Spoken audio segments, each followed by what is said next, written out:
Welcome back to the Content Swap Podcast. You are joined by Parker and Aaliyah. And it has been a while. It's been a few weeks since we've sat and done this, hasn't it? Mm-hmm. So, if you are new to the Content Swap Podcast, this is a podcast in which Aaliyah and I assign each other content every single week, and then we talk about it on the podcast, our thoughts, feelings, a few little trivia facts, and all of that great stuff. So before we dive in, we have a few things that we want to cover. First is that this is our first episode in 3 weeks. Happy to be back. Hope you didn't miss us too much. The second thing to talk about is that this is our 100th episode, which is pretty crazy. Oh yeah. Yeah. I forgot about that. Well, that was partly what inspired our picks this time around. Well, at least for me, I've been wanting to assign you Rear Window for so long. I thought, 100. What better way to celebrate a classic than to do it on the 100th episode? Fair point. So, how are you feeling with 100 episodes? It's crazy we've done that many episodes. Yeah, dude, that is crazy. That's a lot. It is a lot. Like I was looking at our catalog the other day, and I had just kind of like straight up forgotten that we had done some of these episodes.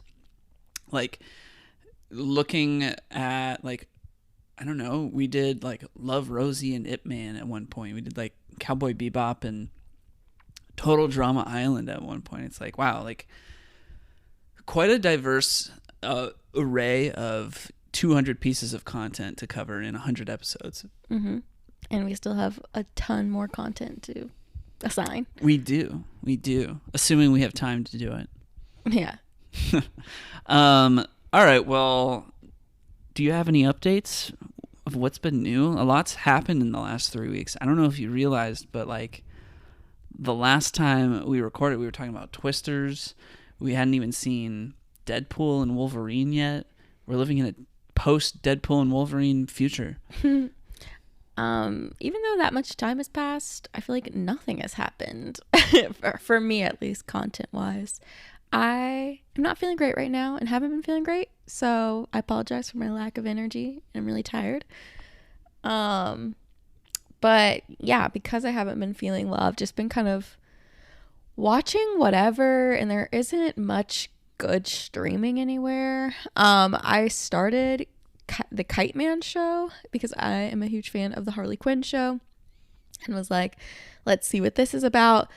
And I was hesitant because Kite Man's just like such a basic character. Like there's not much exciting about him. There's not much. Can you explain who Kite Man is and how he fits into a Harley Quinn show?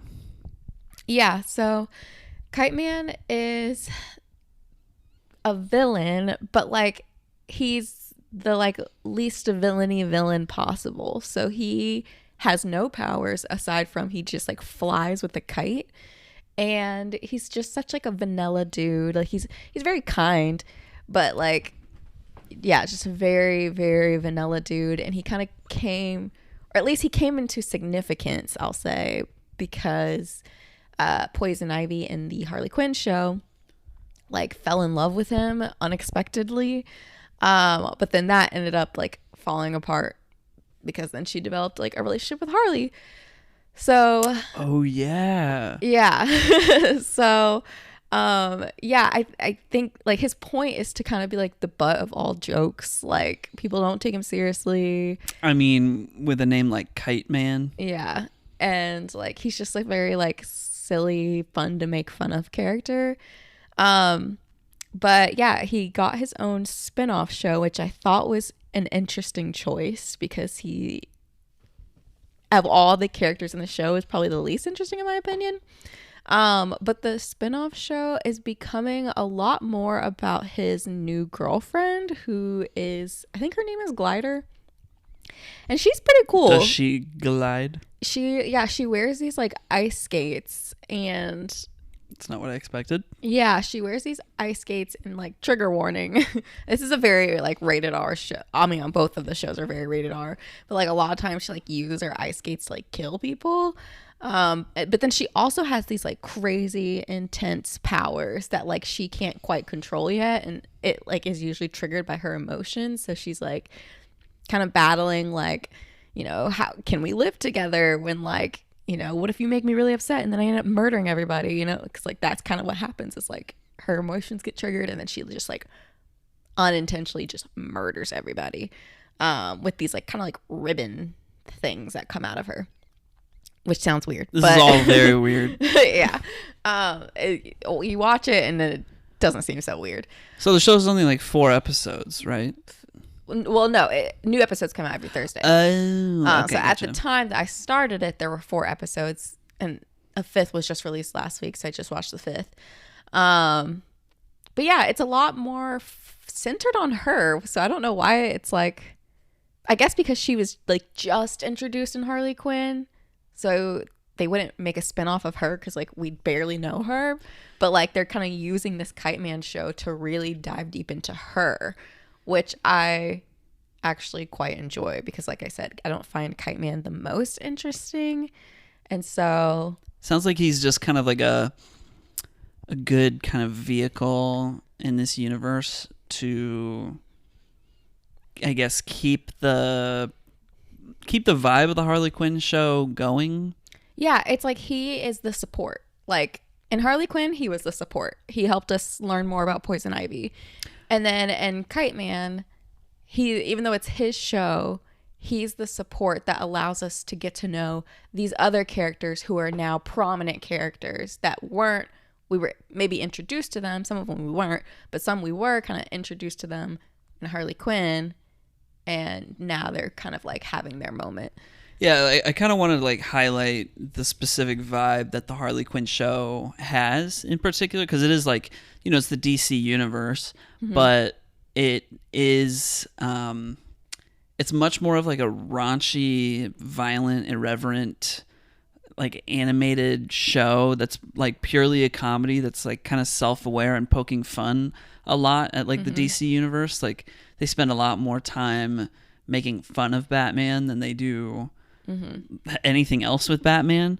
So like that's the tone of the show. Yeah. So like given that, yeah, there is this like specific vibe from Harley Quinn, I kind of see it as like, well, Kite Man is like perfectly indicative of like that tone that they created, in that it's taking this like totally obscure kind of like nothing character and then turning him into like, because he's kind of like nothing, turning him into this, yeah, I guess like specific character that plays a specific role in the Harley Quinn show story, but then he kind of, it seems like he just evolved into like, hey, we can tell more stories if we use Kite Man as the like conduit for that. Yeah. Yeah, 100%. Because like this show so far has not made me care about Kite Man anymore. It's made me care about these new characters more. Right. And that's because they're a part of Kite Man's life. And yeah, it's an interesting show. I definitely love Harley Quinn a lot more. But I'm not hating this, so I'm curious to see kind of like where it goes. So that's the only new show that I started. I have also just spent the last few weeks just deep into the Olympics, and now it's like coming to a close. But yeah, I like was just like super all in on the Olympics at first, and then I kind of drifted off the past like week after gymnastics was over. I was like, okay, like I'm kind of done. Yeah, I missed everything in the past week. I know. I tried to keep up with track and field a little bit, but I wasn't watching it. I was like getting the highlights. But I absolutely loved watching the Olympics. It was a lot of fun. I am like so proud of all of these athletes who won medals, even those who didn't win medals, because like, I mean, you made it to the Olympics. You're doing better than I am.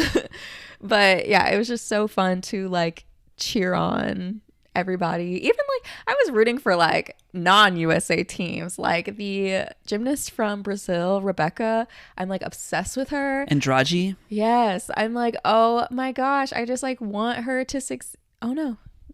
Keep going. Yeah. I just like want her to succeed. And like, as much as I love Simone and like I was rooting for Simone to get gold, a part of me was like, oh, I wish they could both get gold because they're just both so great. And that says something for her to like be so close to Simone. Like she's like the next Simone. So yeah, I just had a really great time watching the Olympics, but I am glad that it's over and I don't have to keep up with it. And now I can just like relax and slowly start getting into some fall watches, hopefully. And then the last thing, there's one thing, a movie that I watched on my own, and then a movie that we can talk about together. So I'll save it for later. But okay. I watched Elektra for the first time, and this is well, why did you do that? No reason. I really wanted to see Elektra. I never seen it before. So, yeah, I watched Elektra for the first time, and when I started it, or when I said, "Oh, I'm gonna watch Elektra," you were like, "It's not a great movie," and I like was not going into it thinking it was a great movie. But I did enjoy it, which kind of surprised me. At first, I was like, oh, this is going to be like super cringe. And don't get me wrong, it is cringe. But yeah, I still enjoyed the experience of watching it. It's like, I appreciate its conciseness because nowadays movies just aren't very concise. And they go on for what feels like forever. But I feel like this one, like, it started and then it was over. And I like got all my resolution from it. Like I would have liked to have watched it as well. Unfortunately, I was playing a video game at the time, and the clicks were a little too clicky for you in that moment, and I had to leave the room. Yes. Yeah, I have sensory issues. You do. It's too much. Sometimes it's just too much to, especially when I'm really trying to pay attention to a movie, to have clicks and sounds right next to me. I get it. So I did kick you out of the room and I enjoyed it. But yeah, that's kind of all the like new stuff that I've engaged with. Other than that, it's just been watching like old movies. I've been watching Transformers today. So just random things that come across my mind. I put on the TV while I work or do chores or something. Yeah, I noticed you watching Transformers. I kind of popped my head in earlier. You had passed out watching the first one. You were just like totally knocked out watching the first one. And I remember looking at it was like the scene where like they first discover that Bumblebee is a Transformer, and I was like, man, I know, what a great movie. Good parts. Yeah. And then I come in and you're in the middle of watching a second one, and it's like when Shia LaBeouf is making out with like the girl who's actually a robot, and I'm like, man, what a awful movie. This movie sucks. Oh, you don't like the second one? The second one is like embarrassing. Like they went too far. I don't think it was that bad. I mean, it's obviously not the first one, but I don't think it's as bad as like, to me, all the rest of anyone that doesn't have Shia LaBeouf and Megan Fox, those are like the third one. I hate. I like the third one. I hate it. Dark of the Moon. As soon as Megan Fox was gone, I was like uninterested. I thought the third one was pretty solid. Second one sucks. First one, fantastic. Like that's. I mean, yeah, the first one's just. That's in like amazing. That's at least like top 50 favorite movies. I used to like watch Transformers over and over on our portable DVD player. Do you remember portable DVD players? Yeah. And I would literally, because we would take like road trips, and we'd drive from like Georgia to Kentucky.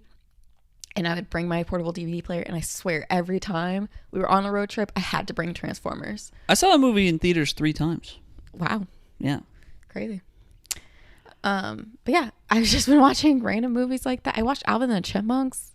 Okay, well now you've gone off the deep end. I thought it was gonna be cute. I mean, I had seen it, when I was a kid, and I remember liking it. And as an adult, I was like, I don't know what they're saying, and their noises are driving me insane. And I'm like, what was our fascination with? Because at that time, so many songs were chipmunked on YouTube. And because like it was funny to like listen to Crank That Soulja Boy Alvin and the Chipmunk version. It's just an advent of technology kind of thing. Yeah. Like, as soon as we all figured out how to Chipmunk things or like use auto-tune or MIDI keyboards or how to use iMovie or photo booth, like, you know, it's all, every time one of these things comes out, we're always like fascinated by it. We have to take it to its full conception, which ends up going too far. Yeah. That movie, I was like, I'm done. I'm too old. I can't. It's too much. It's making me feel terrible. And I don't want to be watching it. Goodness. Yeah. So yeah, that's all. That's all, folks. Copyright. Excuse me. Nothing else? Nope. Go ahead. Yeah, it's I feel like I've got a big old list here. I guess I'll start with my video games. I've been playing. I mentioned last time that I started playing Persona 3 Reload, and I am still playing that. I'm probably like 21 hours deep into it. I've been playing it for like 3 weeks. So I'm on track with my average 7 hours of Persona 3 a week, and I'll finish it in time for Metaphor Refantasio, which I'm happy about. And I have been playing more Metroid games. So last time, I had to go back and listen to last week, like my update from last episode, because I was like talking about starting Metroid Zero Mission, and I have since played all of Metroid Zero Mission, and I gotta say, of all of the Metroids that I have played on this little playthrough of the all 5 games, Metroid Zero Mission has by far been the best. It's like suddenly it's like one of my favorite games. I think I enjoyed it so much because by now I'm like really in the swing of like how Metroid games are supposed to work and how they're supposed to operate. And that one, I just had like the most frictionless time. I mean, there was some challenge to it, but I just felt like I was having fun the whole time that I was playing it. And I think once I'm done playing all 5 games, like that will be pretty much the one that anytime I'm like, I've got a fixin' for some Metroid, that's the one that I will probably end up going back to play, which I'm really happy about. And so I finished that, and then I played Metroid Samus Returns, which was a 3DS game, so I had to dust off my 3DS to play that game for the first time. And that one was like totally different. It's in like 3D, but with like 3DS 3D graphics, which was not great, but like you could totally get over it. And my problem with that game, I played all of it, but my problem with it was that it was just too long. Like I slammed through it in like a week because I just wanted to. I mean, because I wanted it to be done as soon as possible, because not that I wasn't enjoying it, because I really did enjoy it. Like that is still a good game. Like you really can't go wrong playing any Metroid game. But I think that one would be at the bottom of my list because it was too long. It had like a lack of focus that I think like when you play Metroid Zero Mission or like Metroid Fusion, it's like much more concise, much more like focused, much more like you're kind of getting new upgrades all of the time. Whereas this felt like 2.5 times the length, but like the same amount of, I mean, there was like a few more upgrades than your typical Metroid, which is, I think, the best thing going for it. But there were just parts where I just, like there was no need to backtrack ever, and that just kind of was disappointing. So it just wasn't my favorite one of all of them. But because I finished that one yesterday, I am now playing Metroid Dread for the second time. This is the only game. This was like my first 2D Metroid game, was Metroid Dread, and it came out like 3 years ago. And now it's like, okay, I'm playing it again, but now I'm like fully educated and informed on all of the Metroid games that have come before it. and it's making me appreciate like what is good about Metroid Dread so much. It's actually like it might be the best one. I still maintain that like if I was gonna ever go back to like, you know, scratch an itch, I'd play Zero Mission, but I think objectively like Metroid Dread is probably the best one. But because it's like a little bit longer, it's probably just as long as Samus Returns is, but it's definitely got much more like excitement, much more intention and purpose kind of at all times, and a lot more backtracking and like some really fun gameplay sequences. So that's probably the best one, but like I will probably go back to Zero Mission many times. Aside from that, let's see. Well, I went and saw the new M. Night Shyamalan movie, Trap, with Josh Hartnett, and pretty good movie. Go check it out if you haven't seen it. I enjoyed it. It's like a dumb M. Night Shyamalan movie, but like you know what you're in for. So like, you know, keep that in mind and have fun with it. Don't overthink it. And then my last individual update is that I read a book, and that book was called Piranesi by Susanna Clarke, and I loved it. It was so good. It was like 250 pages, and it's about this. It's like told from the perspective of this guy's journals, and his name is Piranesi, and he lives in this house that's like endless corridors that seem infinite, and there's like a sea, like an ocean that exists in the basement, and the place is like full of statues and like art, and it's very mysterious, but he's not the only person that lives there, and the whole thing is just kind of like a big mystery, and it slowly unravels, and it was just so good. I really recommend it. It was the first book I've read. I think it's the first book I have like actually written a review for the content review guide that I gave a full-blown 5 out of 5 to. It's like one of my new favorite books.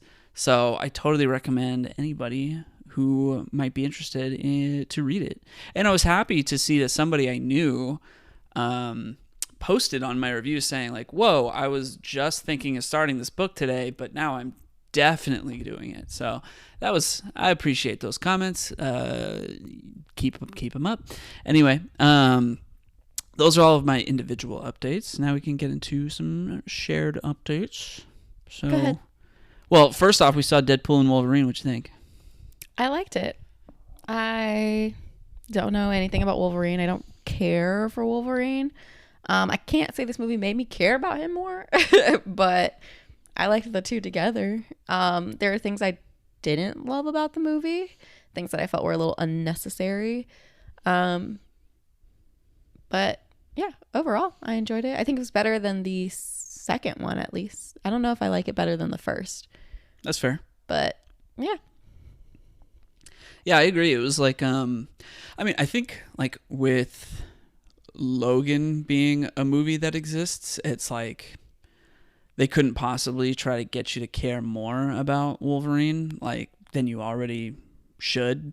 So, it definitely doesn't seem like it was focused on that. It was just kind of like there to maybe give us like one last hurrah, but doing something like a little more fun for Hugh Jackman with Deadpool, and it's like the two on screen just work so well together. Yeah. So yeah, I think I probably would have appreciated it more. There's a lot of references that I can't fully appreciate because it requires that I have seen other things that I haven't seen. Like this, I think this movie really gets into like a corner of Marvel that I'm very unfamiliar with. I think it gets into a corner that like a lot of people are unfamiliar with, but then those that are like, no freaking way. Exactly. Like I think I can see why people would have a really deep appreciation for this movie in a way that I could not, because I just am unfamiliar with the stories or like who people are or whatever. Totally. But Yeah, I think the plot was kind of lacking, to be honest. No, well, the plot was not great. It really wasn't. But you're honestly, I feel like with the Deadpool movie, you're just like not there for the plot Right. at that point, because like it's just name all of the Deadpool villains. Exactly. I don't know. Yeah, like that's definitely not the movie's strong suit. The strong suit is just like Ryan Reynolds having fun, making quips. And in this case, we got Hugh Jackman there to have fun with him. Yeah. I think that's the whole appeal of the movie. Honestly, the best part, the opening. Opening is the was greatest fantastic. part ever. That's my favorite part of the movie. It's the one thing I took away and was like, I'm glad I went to the movies for that scene. I immediately, within 5 minutes, was just laughing my butt off. Yeah. It was the only part that I really laughed out. I say out loud. I like giggled, but yeah, I'm like, I remember I was laughing my butt off and I looked over at you and you just looked like straight face but smiling. What? That doesn't make any sense. Well, like stone cold but smiling. Yeah, I'm not I don't something has to be extremely funny for me to like audibly laugh at a theater. Or even at home, really. Like, I just am not a person to laugh out loud because I just don't think things are that funny. But wow, I sound so heartless. Cool. Like, but it's true. It's true. And low key, it kind of bothers me when people laugh audibly at something in a theater, and I'm like, it wasn't funny. Like, why are they laughing so loud? Well, I laugh at everything at a theater. You do, but. Something will like not even be that funny, but I'll just acknowledge that they like tried. And I'll be like, you do. And sometimes I'm like, why is he laughing? But it's just it's out of respect for the joke writer. Like, I will at least acknowledge that you tried to be funny there. No, you need to be funny for me to laugh, to be deserving of my laughter. But yeah, I did make a slight audible giggle. Wow. During that opening scene. And that means it was a win, because that never happens. Wow, gold standard. So heartless. You do. I'm just kidding. No, I don't know why I'm like this. I'm glad you laugh on the podcast. That's all I'm saying. That makes me feel like the funniest person in the world, so I'm here for it. Oh my gosh. Well, okay, aside from Deadpool and Wolverine, we finished House of the Dragon. We did. Season 2, baby. We did. What did we think? I enjoyed it. It definitely was a bit slow. There definitely were parts where I'm like, all right, when's the payoff coming? Yeah. But I mean, it makes sense why they approached season 2 the way that they did, because like it's getting you geared up for this big, massive event, which I'm sure is going to come in season 3. And so like, I'm not mad at it. I'm not mad at its slow pace and like kind of pulling us in these separate directions of like, okay, what's this person doing? How are they feeling? What is this person doing? How are they feeling? What's this person doing? How are they feeling? So I'm hoping season 3, it all comes together and the ball drops and things hit the fan. Yeah, it kind of makes me think about, like if you're reading a 400-page book, typically, at least in my experience, the least interesting pages or the slowest pages are going to be pages 100 to 200. And that's essentially what this season is. Yeah. And so, like you said, it makes total sense for why it is the way it is. Yeah. So I enjoyed the experience. I'm excited to watch season 3 whenever that comes. Probably not till 2026, but yeah, it'll be there. Yep. Well, the good thing is, like, even if it takes a while, I don't feel like this season was so complex to where it's like, okay, what happened? Like, we need to watch a recap. Pretty clear. I think it's very clear as to like where we're at, what's about to go down. So I appreciate that. Yeah. I didn't want like an Attack on Titan situation where I'm like, I don't even know what happened. You need to watch a full-blown breakdown. Yeah, every single hear time. The science of like, how does this world even work exactly again? Exactly. So I greatly appreciate that. All right, nice. Well, last shared update I have is the movie that we watched last night. Same. That was the one I had on my list. Nice. So yeah, we watched Anaconda. Anna freaking Conda. We were trying to figure out what we wanted to watch, and I said I wanted a jungle movie where something scary might pop out, and so we were stuck between Predator or Anaconda, and we went with Anaconda. And I'm very glad. I'm glad we did. Yeah. What a great bad movie. Yeah. It was so much fun, and just like it went so fast too.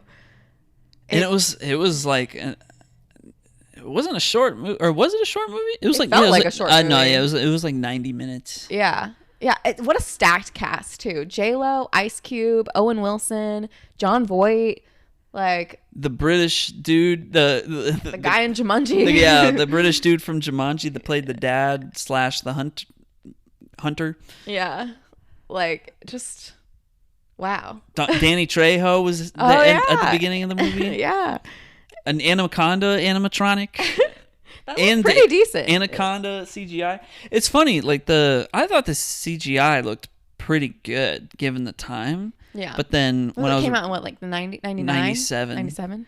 And when I was reading the like comments on this movie on Reddit, people were like clowning on the CGI not being good, and I'm like, for 97, this is actually like pretty phenomenal CGI. Yeah. Yeah. Like I was shocked for how really not good the movie is. They did like a surprisingly great job at making it. Yeah.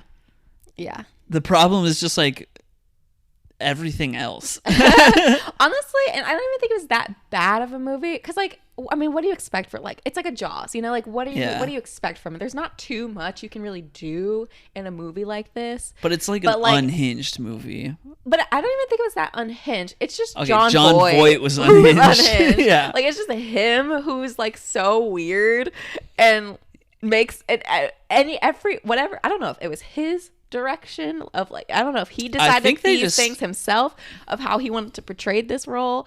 I don't know if it was the director who directed him to portray his role the way he did, but it was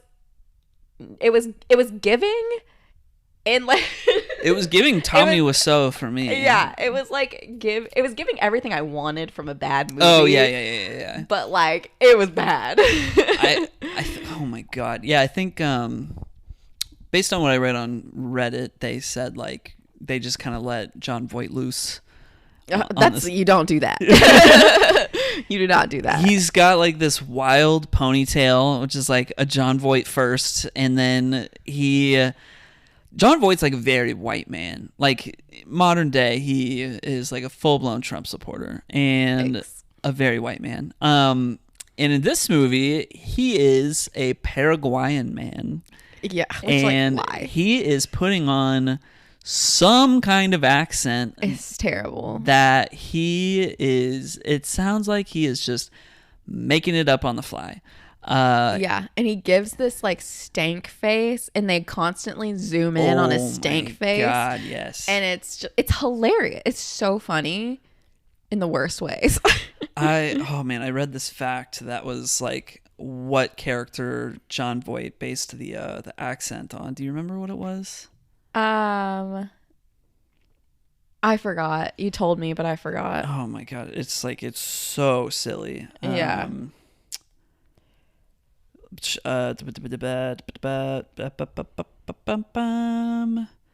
I can't. Did we talk about that we watched Howard the Duck? Oh, did we talk about that? We didn't. We did not talk about it. We watched, and I don't recommend digging this movie up, but we watched Howard the Duck. It's bad. Which, if you are unfamiliar, Howard the Duck is a Marvel character. Oh, okay. Wait, so real quick, I found it. John Voight based his character on Inigo Montoya from The Princess Bride, which has a very specific accent, and here's just John Voight just doing it in the middle of an Anaconda movie. It was something. Anyway, Howard the Duck. Yeah. So Howard the Duck is a Marvel character who has made an appearance in Guardians of the Galaxy, if you have seen that movie. Yep. He had like the end credits cameo at the end of Guardians 1. Yeah. But apparently they made a Howard the Duck movie in the 80s? Yep. With the girl who plays the mom in Back to the Future, like the young version of the mom in Back to the Future. Well, she plays every version of the mom in Back to the Future. Yeah. Sorry, I forgot about that. So yeah, she plays the mom in Back to the Future. And it is a PG movie, but it should be rated R. Like fully. It does not make sense. Like I don't know how joke. they got away with making that movie PG. It's got a ton of like sexual innuendos and like tones. There's like a full-blown sex scene in the middle of this movie. Okay, it's not full blown, but okay, it's just well, like his feathers on his head there's raised duck in a very nudity. suspicious way. There's like there is full-blown duck nudity like, at the beginning you're of the gonna movie. be like, what is duck nudity? Like ducks don't wear clothes, but like I mean like ducks with like these are like human anatomy, like bipedal. I mean, I guess all ducks are bipedal, but it's like humanoid ducks. Weird nudity. It's so strange. PG movie and so uncomfortable. Like I was just so why did we watch I really it? had like one idea of what this movie was, and it just went way further off the rails than I ever could have fathomed that it would. Yeah, it was chaos, insane. Yeah. Makes it a pretty decent bad movie watch though. I don't ever want to touch it again. I don't think I would recommend it. I wouldn't recommend it. I don't recommend it sober. That's true. Have some drinks with your friends and throw it on maybe. Yeah. Throw it on in the background. You'll be like, yo, this is crazy. Yeah. But like Anaconda, you could give your full attention to as a bad movie. Yeah. Yeah. Absolutely. And Howard the Duck was like 2 hours long. It was ridiculous. It was a long movie. Yeah. It was like it kept going. Like I thought it was done after like an hour and a half, and then it was like, no, we have more conflict. We fell and I was asleep. Like, why could we possibly have more conflict? We fell asleep, and then I made it my mission to just finish it the next day, we still had like 30 minutes left. It was insane. It was insane. Yeah, like it's a very wild movie. It's worth watching at least once. I don't think you need to. just to know, just to share. Well, anyway. Anyway, do you want to get into our assignments? Yeah, let's do it. Let's do what we came here for. We are like 30 minutes deep into this, so let's go. That's okay, because all of my stuff's short. So I was assigned Rear Window, which came out what year? Rear Window came out in 1954. Gotcha. So Rear Window is about a man who is stuck in his apartment due to a broken leg, and he becomes obsessed with watching his neighbors through their windows. So there's like kind of like a courtyard in the middle of their like apartment building, so you can like kind of see, the people across the courtyard from you and things like that. So he's just like kind of people watching and seeing what his neighbors are up to day in and day out. But this obsession basically intensifies when he is watching his neighbors, and he believes that one of his neighbors has murdered their wife. And so he like sees kind of like some suspicious things and is like kind of putting clues together, and he has like a detective friend. So he's trying to like tell his detective friend, like, that man has murdered his wife. You need to go do something. And the detective is like, literally, we have no reason to like search his home. We can't just break in. We need a search warrant. Like, do you not know how the legal system works? And then he kind of like ropes in his girlfriend. Now his girlfriend's obsessed with it as well. He's roped in his like nurse. She's obsessed with it as well. And it just kind of gets out of hand. But did you clarify that he had a broken leg? Yes. Oh, okay, my bad. But at the end of the movie, it turns out that he was correct, and they end up catching the neighbor after a lot of stuff happened, but it all ends well and justice is served. Woo. So I did really enjoy this movie. I thought it was I loved how simple it was, and like in the fact that like you are literally just watching this man watch other people and there's not much else to it. And I liked the kind of personality traits of the different neighbors. And like, I really liked, so at the end when there's a part at the end where the girlfriend and the nurse are like, we're gonna go over to like the neighbor who is they believe murdered his wife. Like, we're gonna go over to his flower bed because they believe that like a wife's body part is like buried in it. But they don't find anything. And then the girlfriend decides, I'm just gonna crawl up to his apartment, like on the fire escape, and go inside and like see what I find. And so she goes in, but then the guy comes home, and like the main character, the guy, is like trying to warn his girlfriend, but at the same time he sees the downstairs neighbor, and it looks like, trigger warning, that she might commit suicide. And so he's like, I need to call the police for her because I need to make sure like she's okay. But then the girlfriend like is now confronted by the apartment of the man who might have murdered his wife, and it's like so chaotic, and like he's like, he doesn't know how to handle all situations that are being thrown at him by like the different neighbors. And I just like thought that was such a great stressful scene. Like, I was super stressed, and I love when a movie can like really pull that out of you. Yeah.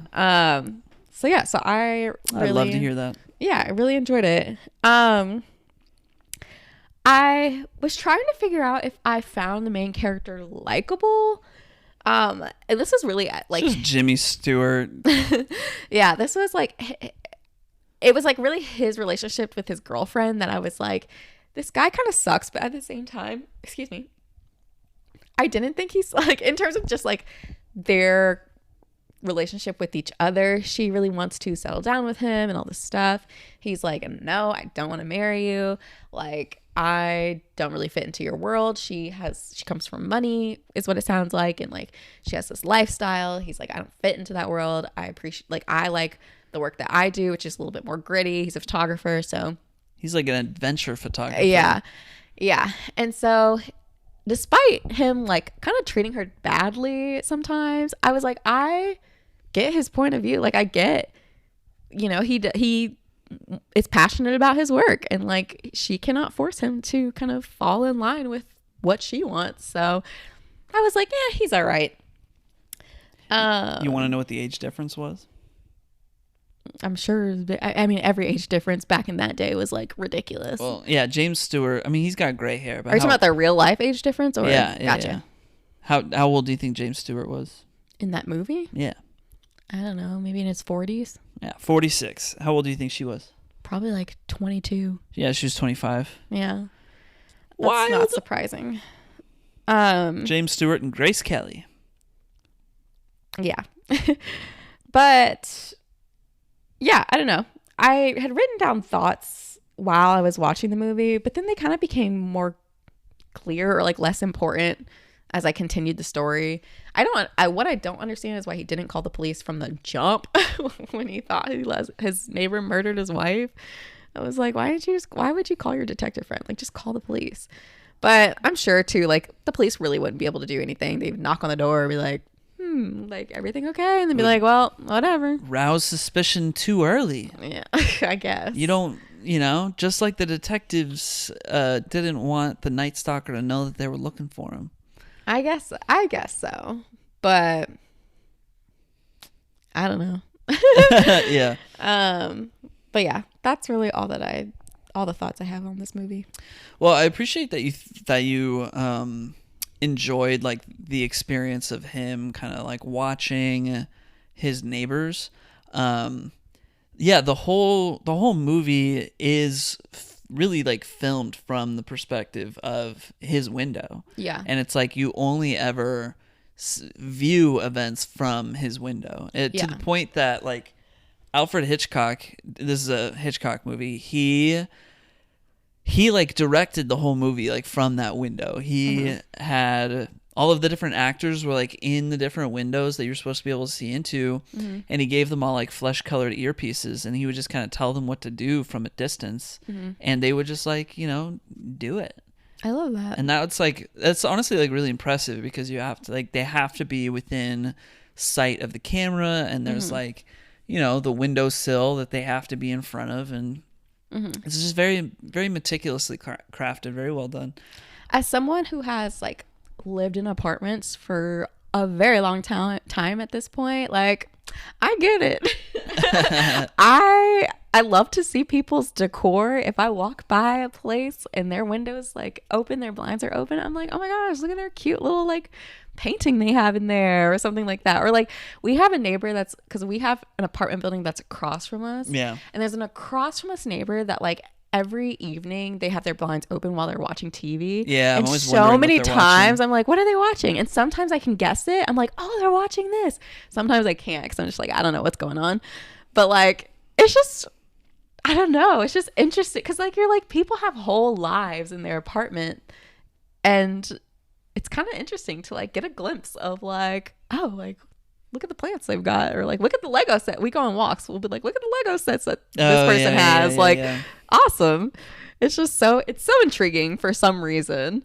So I love a story that's like that. That's like somebody who's just kind of people watching, observing others. I'm like, I get it. Now he was doing the most a lot of the time. I mean, he was doing a lot, yeah. But yeah, something that I appreciated about the movie, or I didn't appreciate it until I just read this fact, which was that every character that Jimmy Stewart observes has something to do with like marriage and relationships, which is mirroring his own conflicting desires with Lisa. So like, you said you didn't notice that? I did not notice that. Like, I did not notice that basically like every single one of his neighbors was kind of like a different stage of a relationship. I didn't really like put a thought into it. Like you've got the couple that lives like they like sleep on the fire escape, which so is weird. Yeah. But they're clearly like comfortable and like happily with each other. Then you've got like the newlyweds that just moved in. You've got like the struggling pianist who is like alone. You've got Miss Lonely Hearts who's also alone.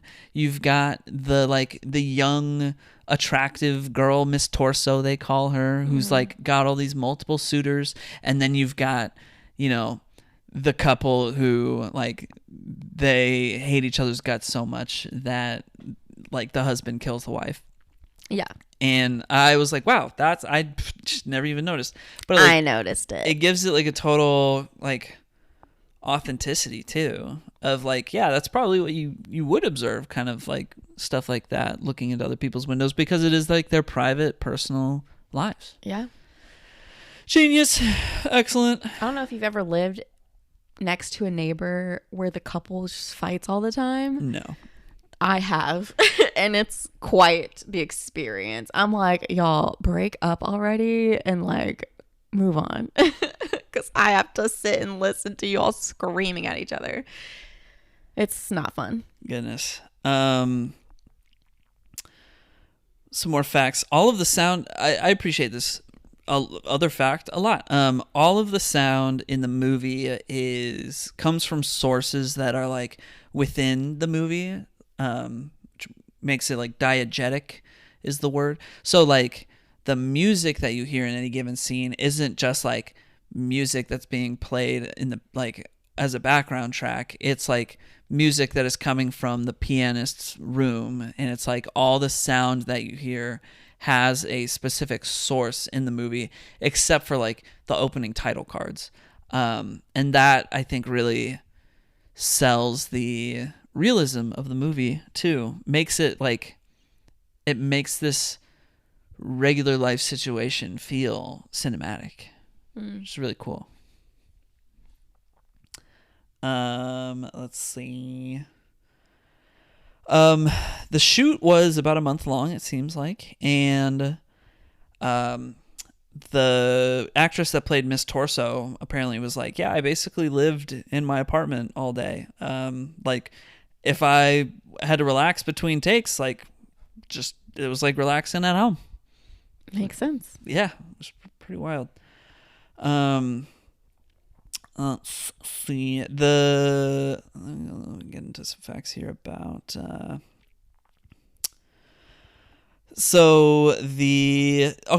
talk about the set of the movie. So the The movie was all filmed on one set, as you could probably guess. They had to build the whole thing like indoors, and it was like 98 feet wide, 185 feet long, and 40 feet high, and consisted of 32 apartments.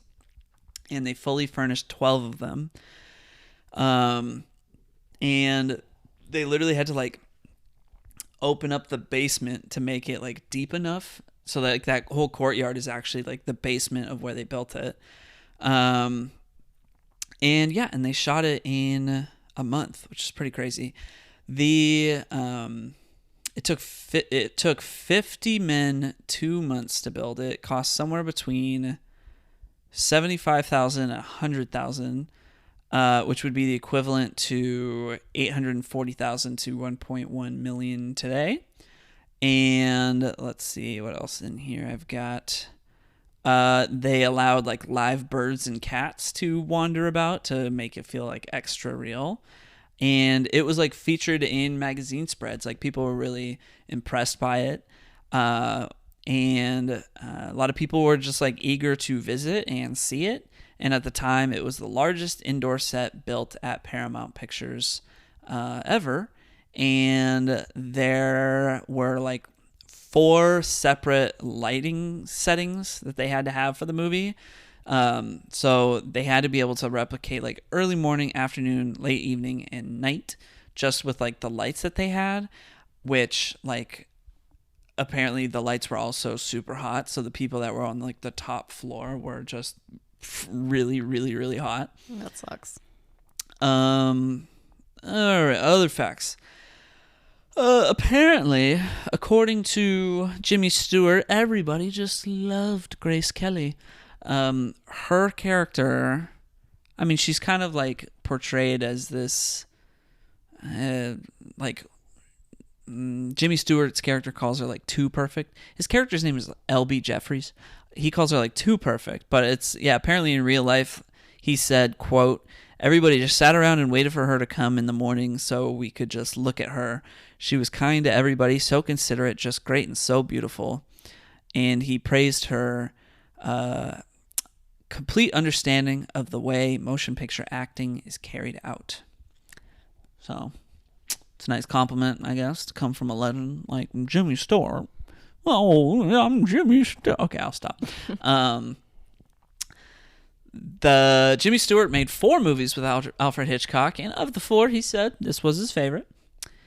And I thought this was a pretty interesting factoid. I noticed when the killer comes to L.B. Jeffries' Jimmy Stewart's apartment, and he's like, Jimmy Stewart can only incapacitate this man or like slow him down with like the flashbulb that he has.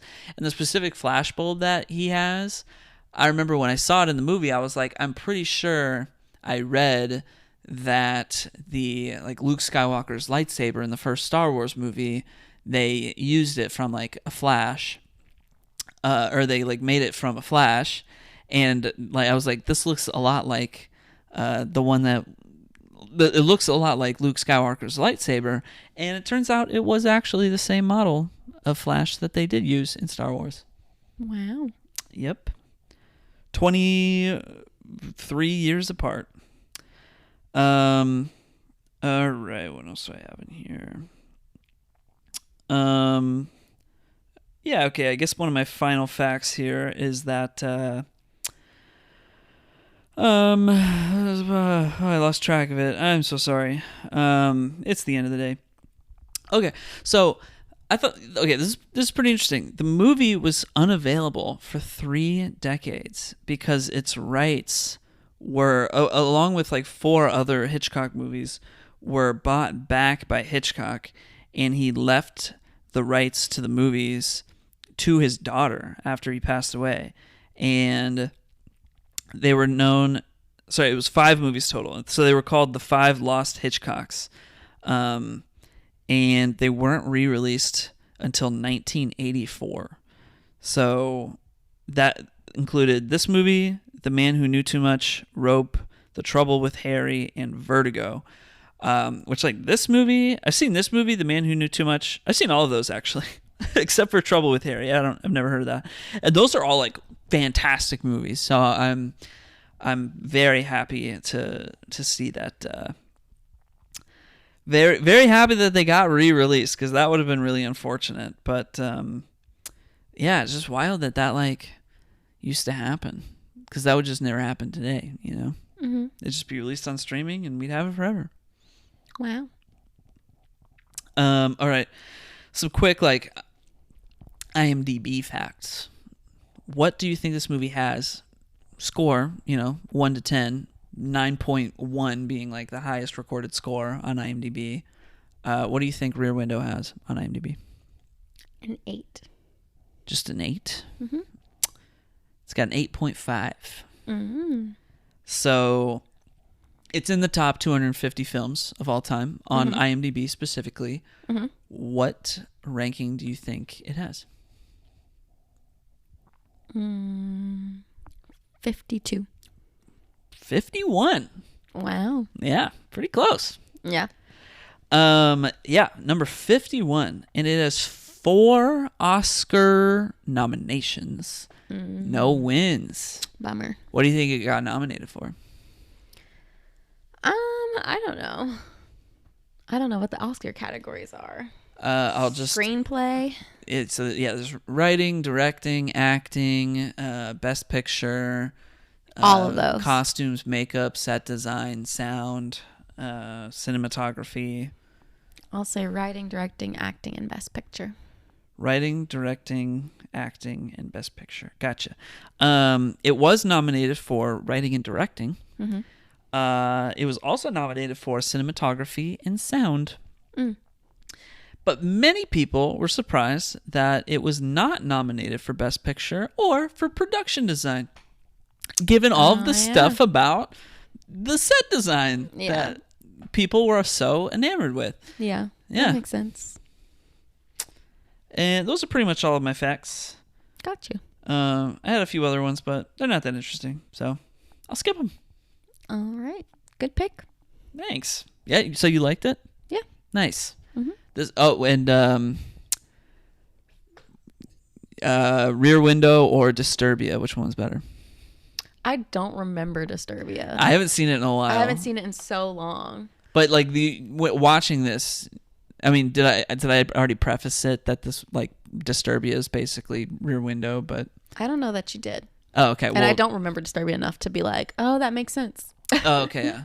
So, well, I mean, Disturbia is like Shia LaBeouf is like on house arrest, and then he thinks he witnesses his neighbor like killing somebody, but like nobody believes him, and it's like it's just Rear Window, but for 2007 teenagers, Yeah. So anyway, yeah. Cool. Most people, I feel like most people who've never heard of Rear Window, like the first time they watch it, they go like, "Oh, it's Disturbia." Yeah. But like I kind in of the forgot about 50s, that movie. Yeah. Yeah. But like good. Yeah, I think honestly I think this is one of my favorite movies that is that old. Yeah. Some of them are just boring. Right.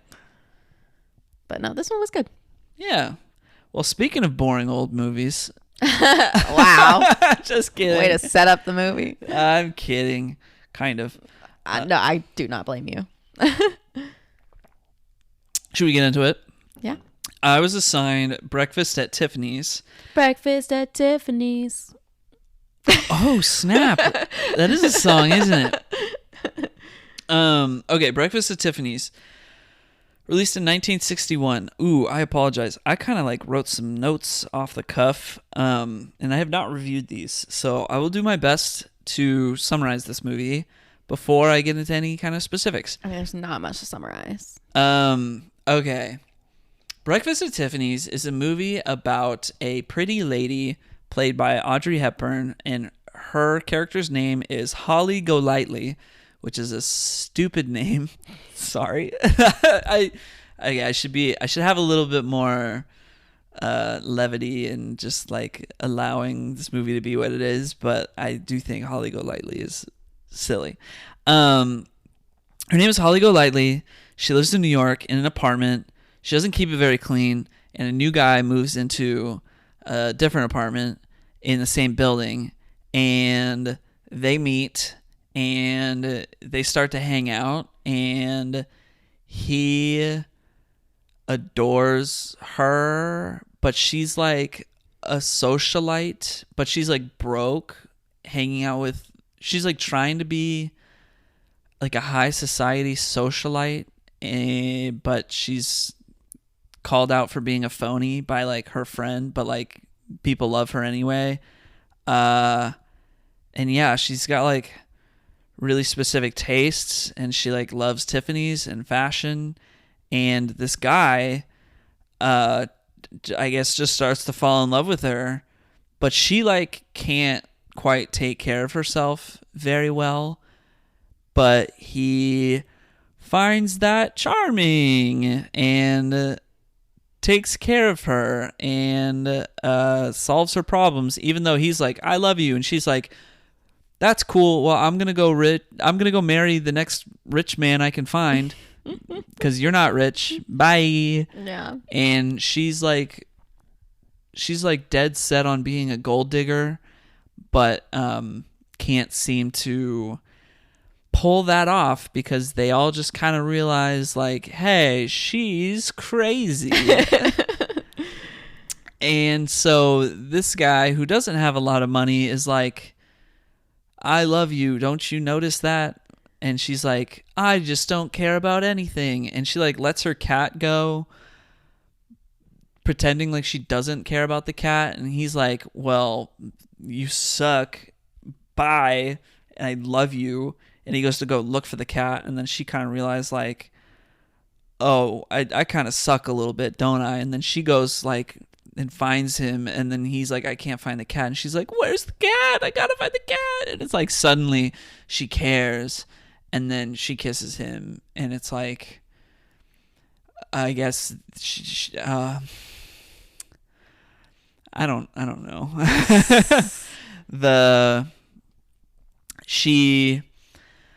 I don't understand what the message of this movie was, because she, I guess it's like her, like she's dropping her facade of like being a gold digger, and she's like, you know, I act like I don't care, but I do care, and I care about you, and now you'll just take care of me because that's all I've ever been looking for. And he's like, which I literally hate that. And yeah, and he's like, you can't take care of yourself, but I will.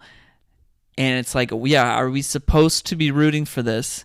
Because yeah, the message of the movie just does not age well at all. Mm-hmm. I think it's like very immature messaging. But it feels very of the time. I guess, yeah, it feels very of the time.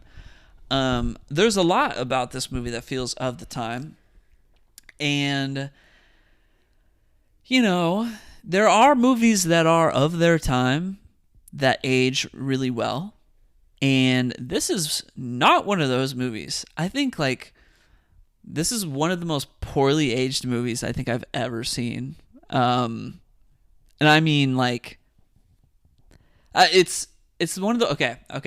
Let's put it this way. It's one of the most poorly aged movies I've ever seen that you wouldn't immediately notice is poorly aged. I mean, there's the whole like Mr. Yunioshi character being played by Mickey Rooney. That part is obviously poorly aged.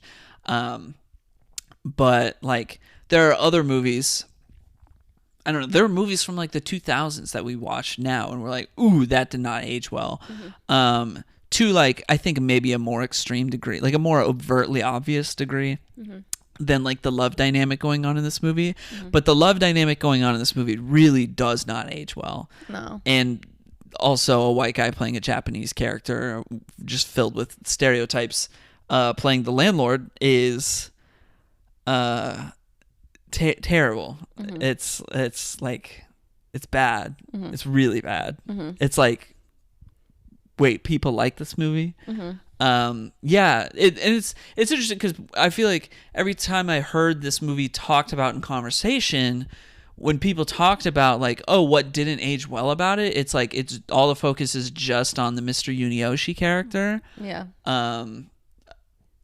but like they don't talk about how like, hey, this relationship dynamic is like really bad.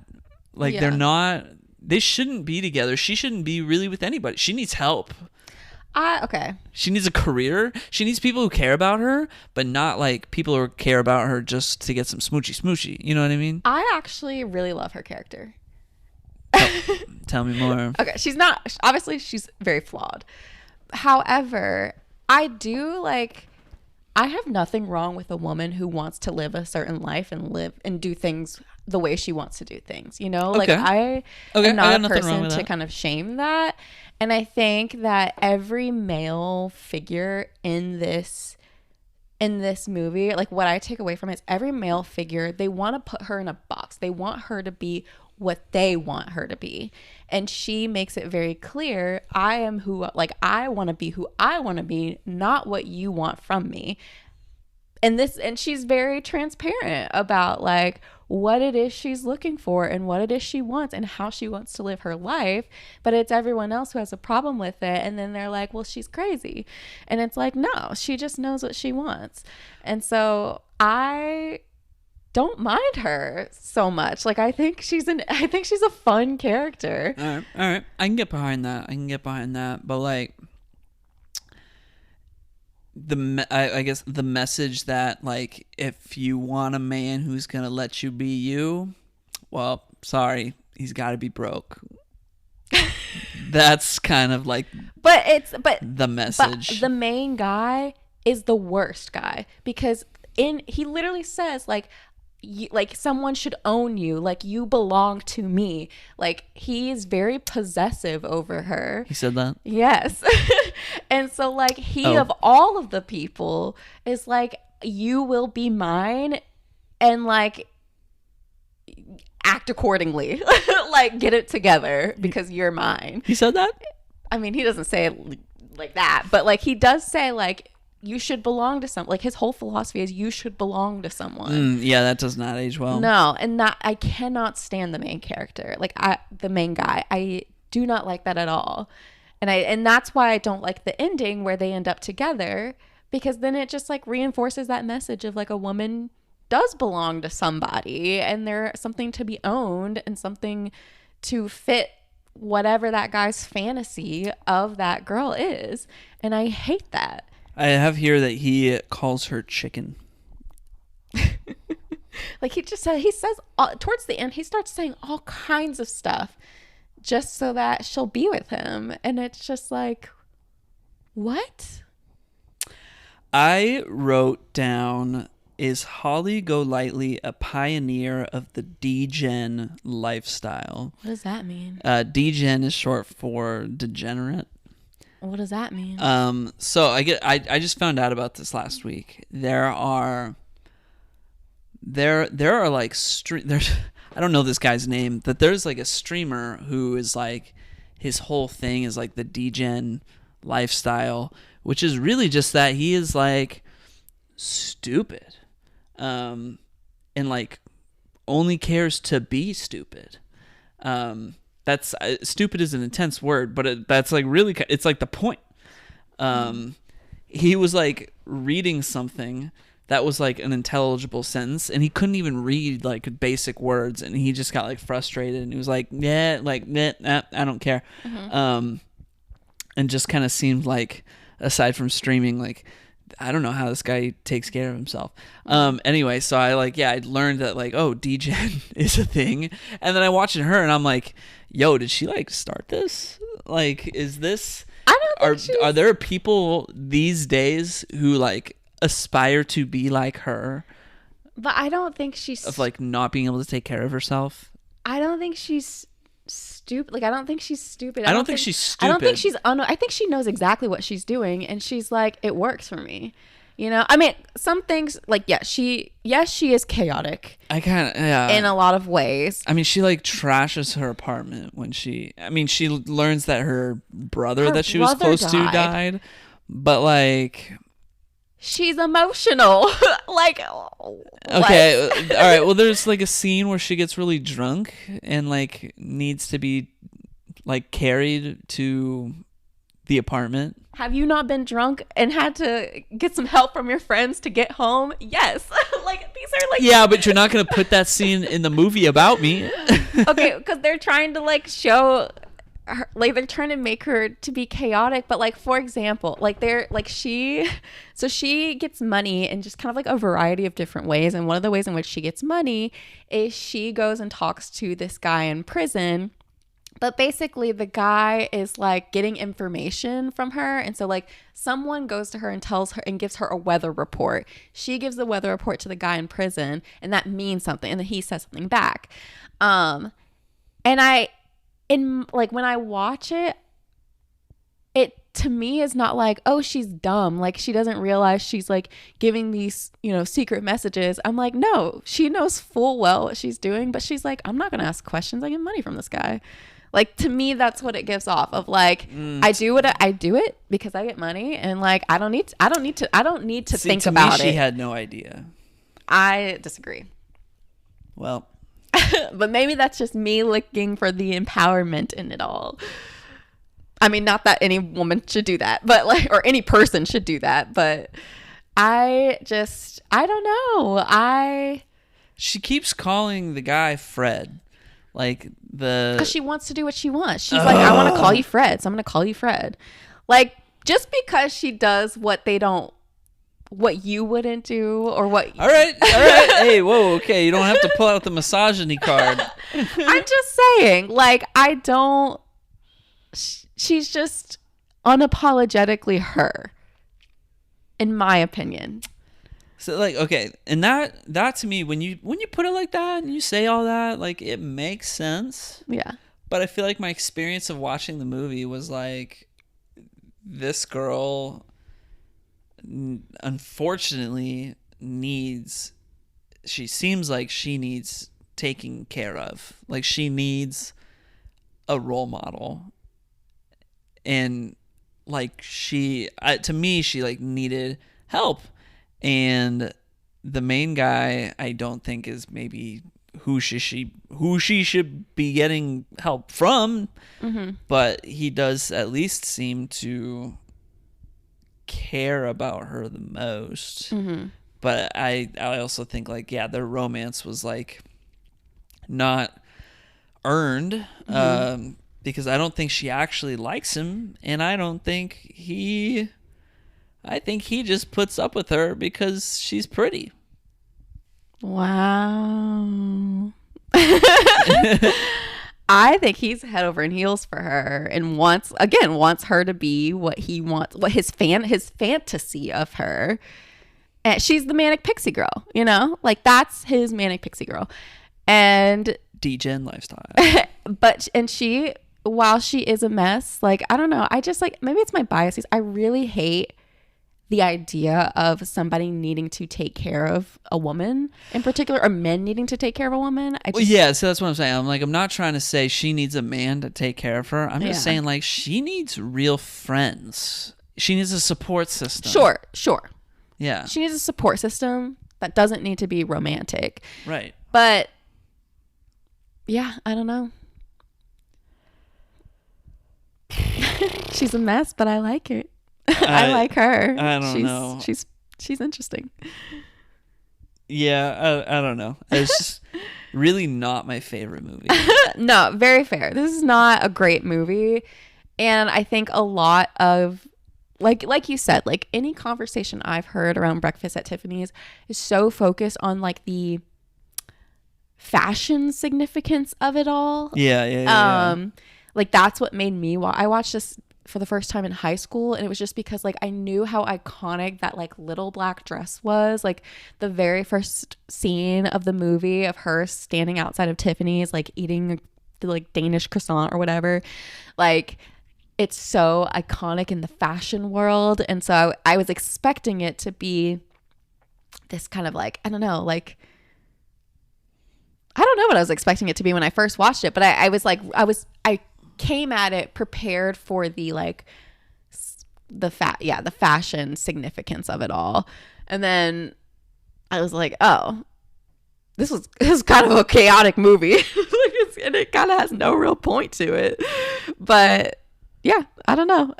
You don't, no one talks about the rest of the movie and like what it all means and why it's all there.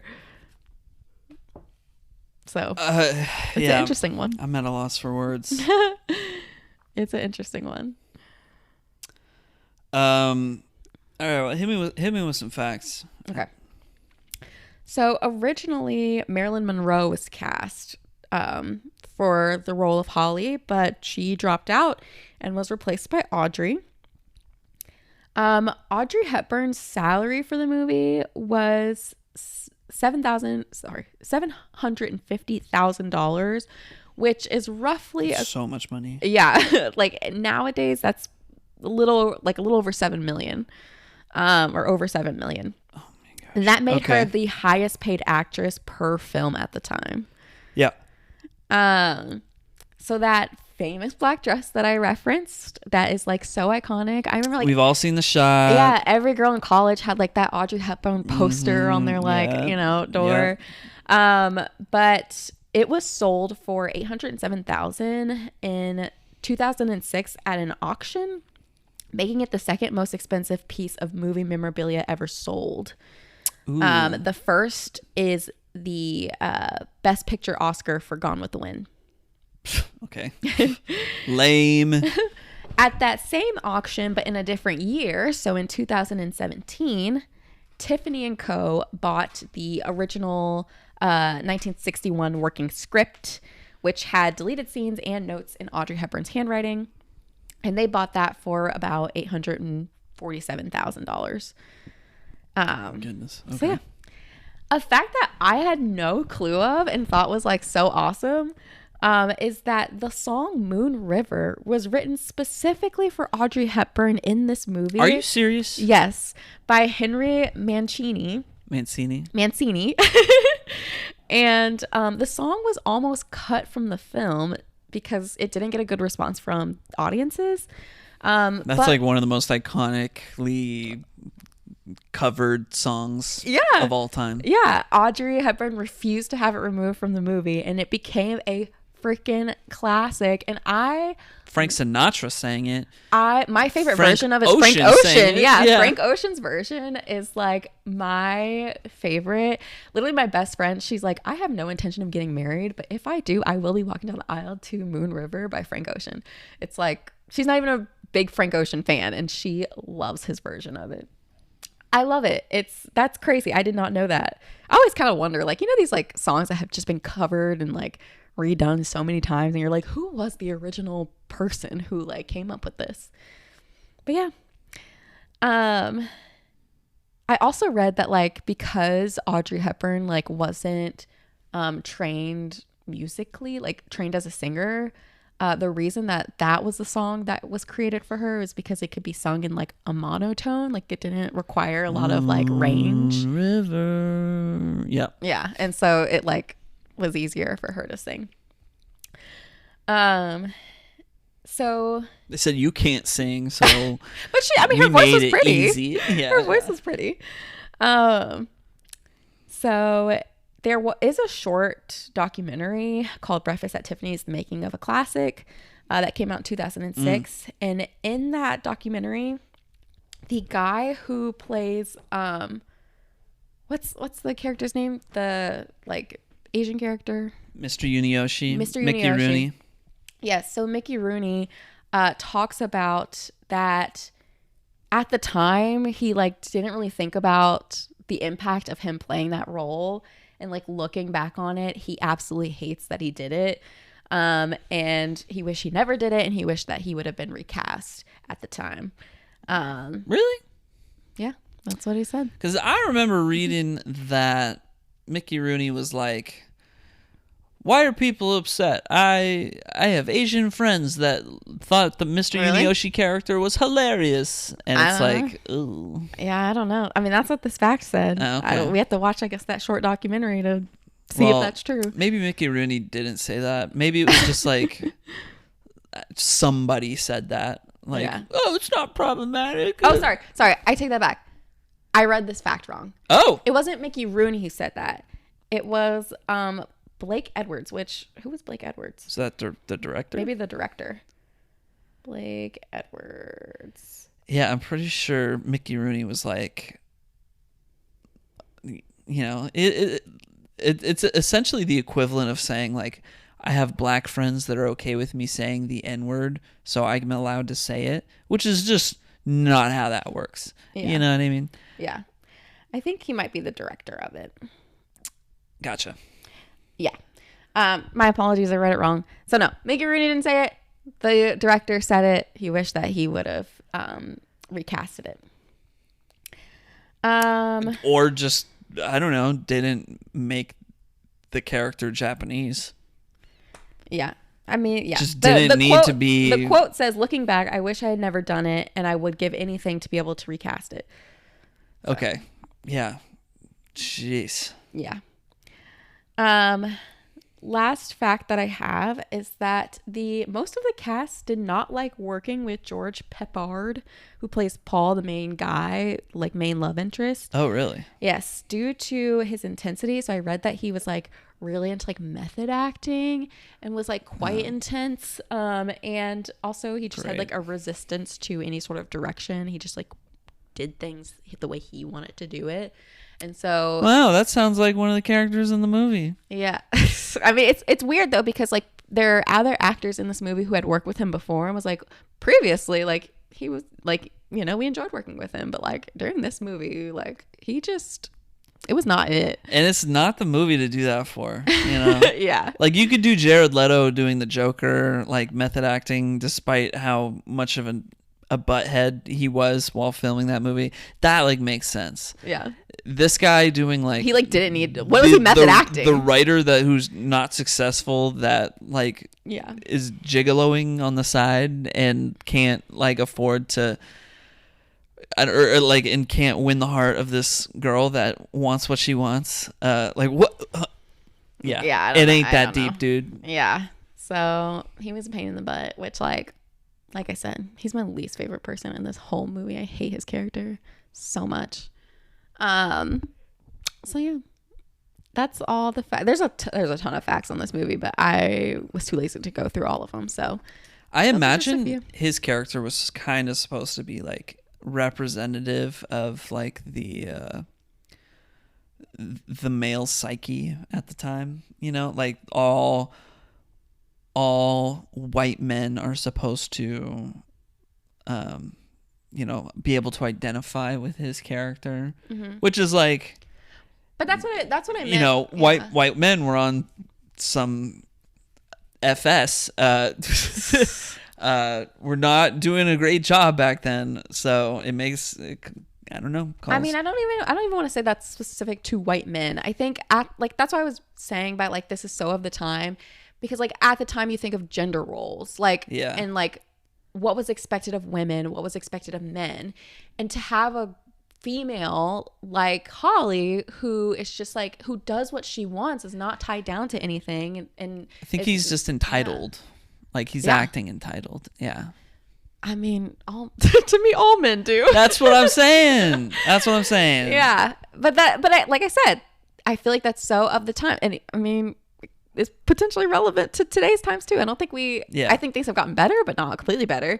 There are still men out there who like think women belong to them and like feel entitled to, I did this I take care of you, you're mine, like that type of thing. So yeah, I guess certain attributes of Audrey Hepburn's character remind me of the most toxic attributes of the worst relationship I've ever been in. Yeah. And I think that's why I might be kind of projecting my dislike of her on from that. Mm-hmm. But like to me, I look at her character and I'm just like, that is the last person I would want to pursue. Yeah. Because like I look at you, if I compare you to her, it's like I mean, sure, you want to do whatever you want to do. Yeah.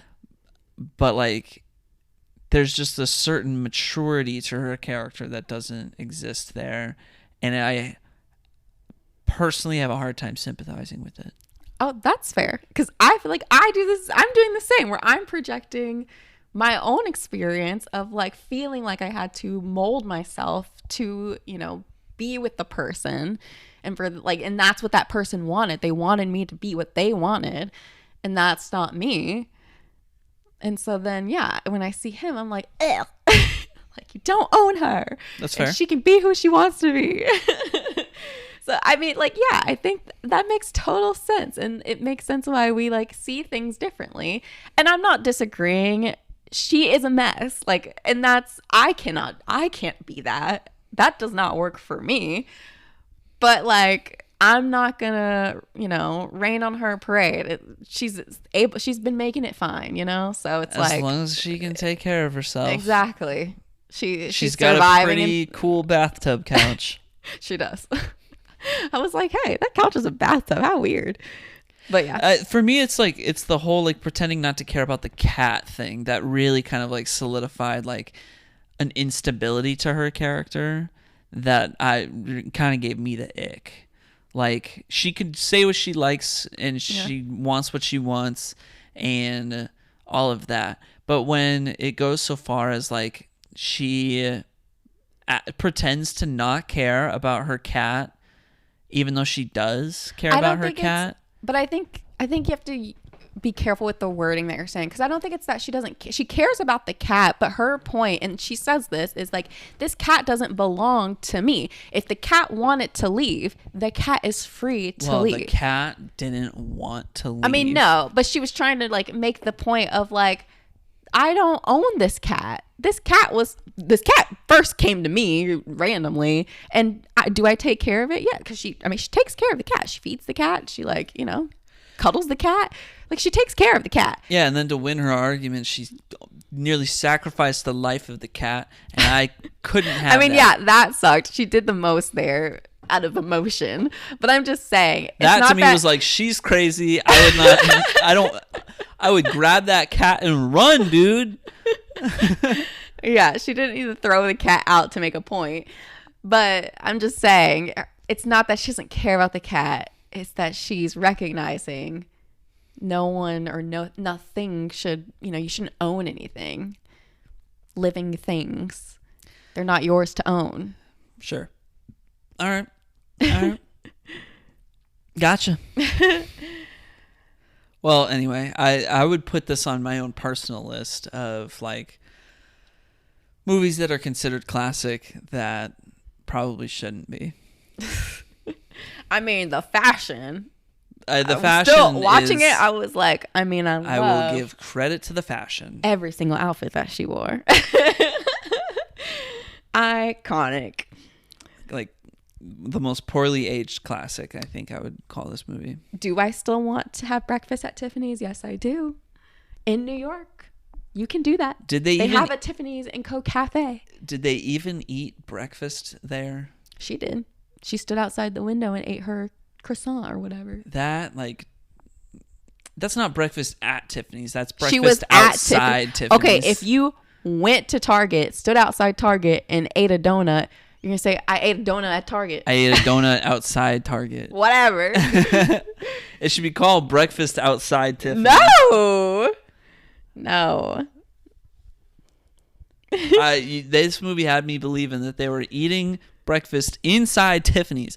Granted, I didn't even register like with this movie's title that it meant Tiffany's the jewelry store. I literally just thought that it was that someone like named Tiffany's I thought it was just house? like I thought it was a restaurant called Tiffany's that was like an important restaurant, and it's like, this man is going to like I for some reason I thought this movie was like this woman really wanted to get the attention of this man. She didn't have a whole lot, but then she like wore really nice clothes and like went to breakfast with him and he was like surprised. Let's go to Tiffany's. No, he was like, yeah, he like they have breakfast at this place called Tiffany's, and it's like a nice restaurant, and he's like surprised to see like, wow, she really is like super pretty. And that was like my whole idea of this movie.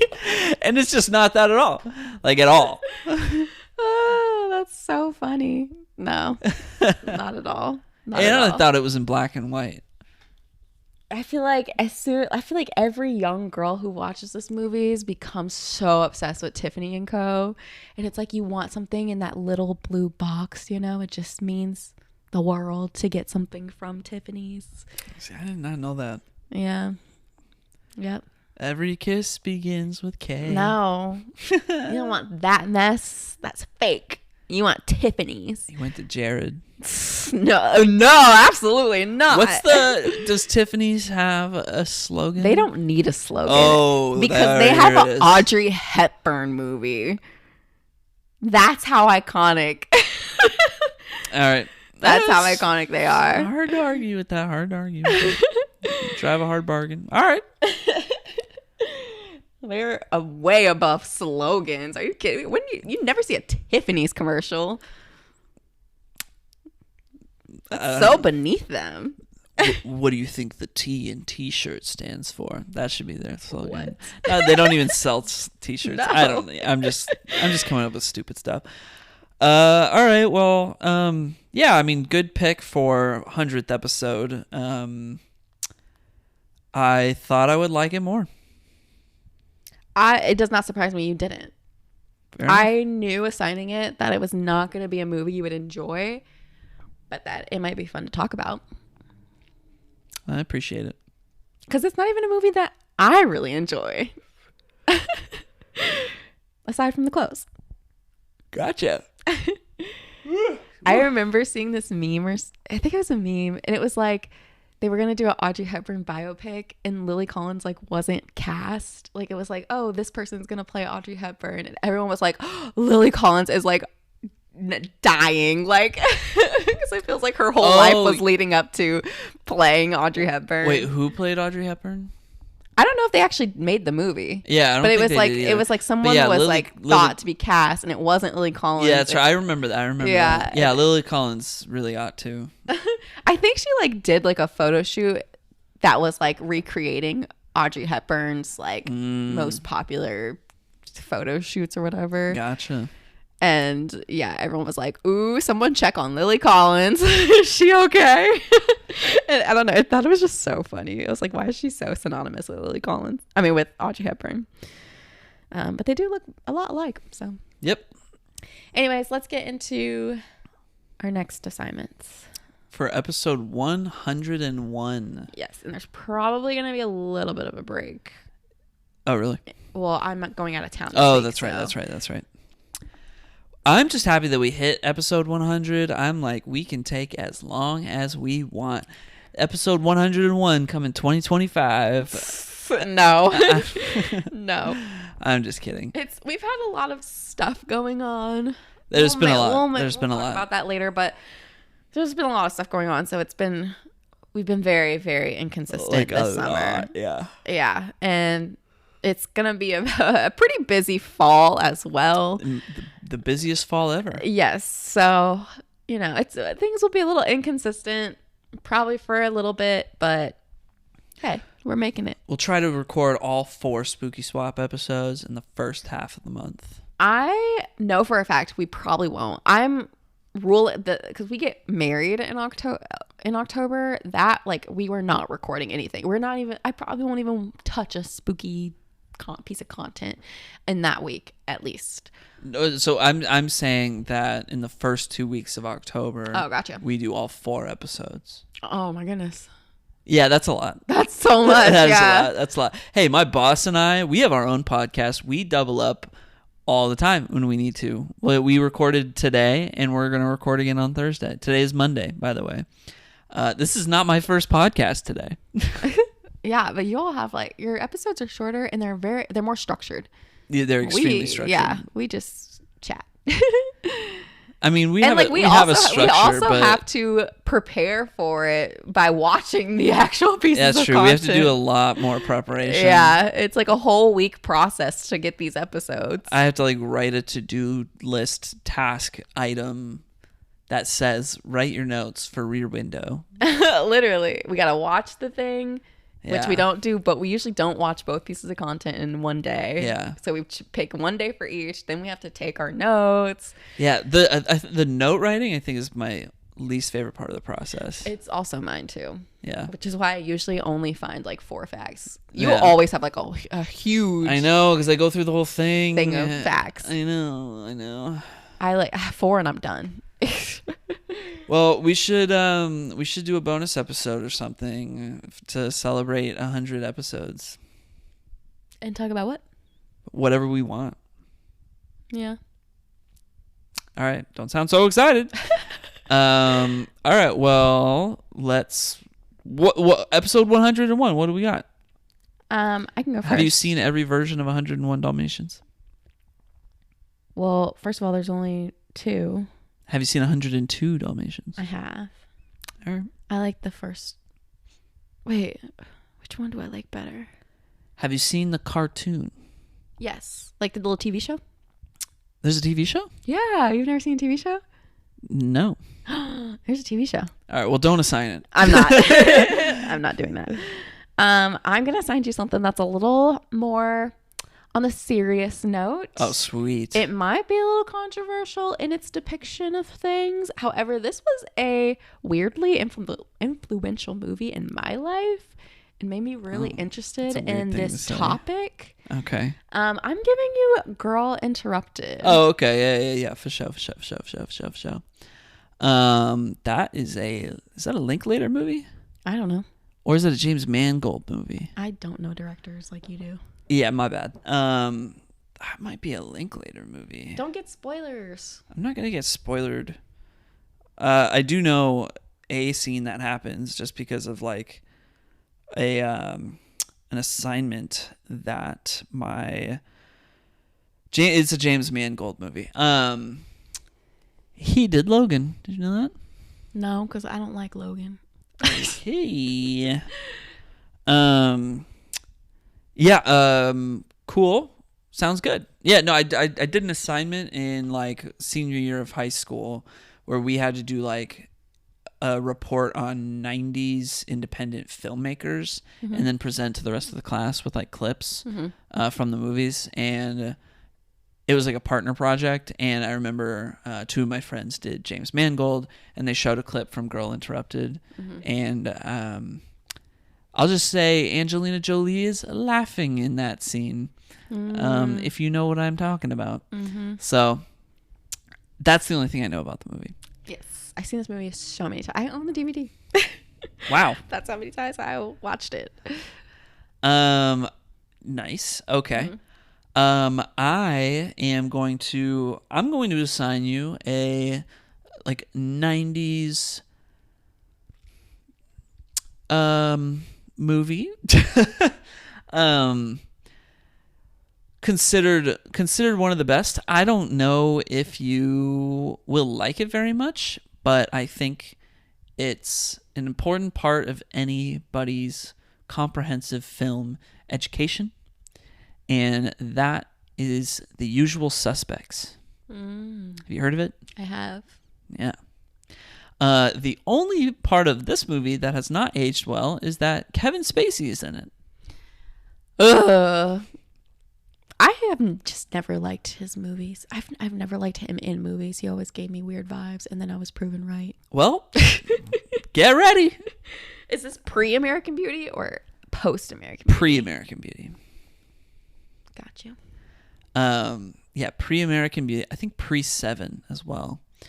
Seven's such a good movie. Yeah. This is a great movie. This is I mean, I really like this movie. I enjoy this movie. Yeah. I've seen it like 2 or 3 times. And it's, everybody knows this movie, and there's like I feel like some quotable lines from this movie. But we'll see. I also I know how you watch movies. What does that mean? I know how you interpret movies, like how you watch them and engage with them, and you think about what's happening and what's going to happen. You're very good at guessing what's actually happening, which is kind of annoying. I'm so smart. Yeah.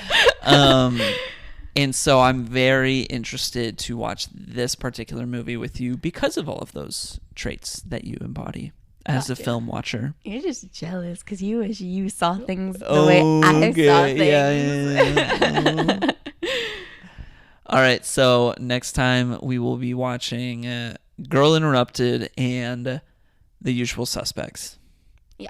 That'll be a good one. All right. We'll see you then. Episode 101, Dalmatians. And have a great week. Stay safe out there, as always. And happy content swapping. Yep.